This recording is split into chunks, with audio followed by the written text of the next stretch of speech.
With the nation under assault, our soldiers set out to protect us. They risked their lives while we stayed home. All we could do was watch and wait and pray.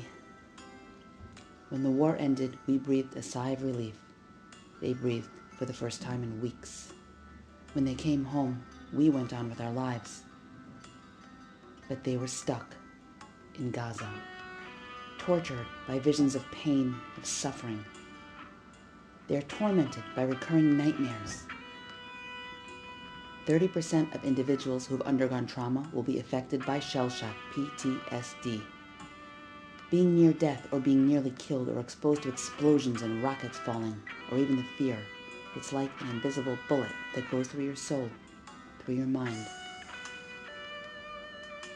PTSD is difficult to recognize, and symptoms can appear months or even years later. After 3 soldiers from Operation Protective Edge committed suicide, Lieutenant Colonel Dr. Rinat Yedidia, head of IDF Clinical Medical Corps, said, "The main challenge faced now is identifying which soldiers need help." For 25 years, Rטורנו has been in the forefront of addiction treatment and prevention. גולת הכותרת של רטורנו היא תוכניות המניעה והעצמה.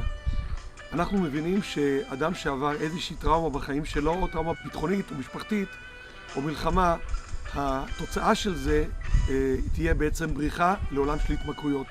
התפקיד שלנו מגיע דקה אחת לפני כן אליהם.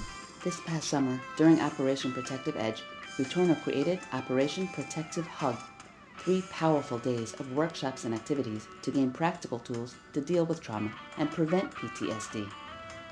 Based on the success of these empowerment and prevention programs, Rטורנו is developing Operation Protective Hug for soldiers who served in Gaza. Empowerment groups, prevention groups, trauma groups, horseback riding therapy, animal-assisted therapy. Horseback riding therapy speeds up the empowerment process. Horseback riding therapy can enable a person to take back the reins into his own hands.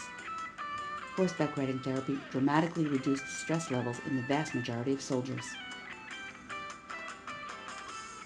Animal-assisted therapy resulted in an 82% reduction of PTSD symptoms. Lieutenant Colonel Dr. Rinat Yedidia, head of IDF Clinical Medical Corps, said, "Early intervention prevents chronic illness and widens treatment options. We must invest more in finding creative solutions. Protective Hug for soldiers. They took care of us. Now it's our turn to take care of them."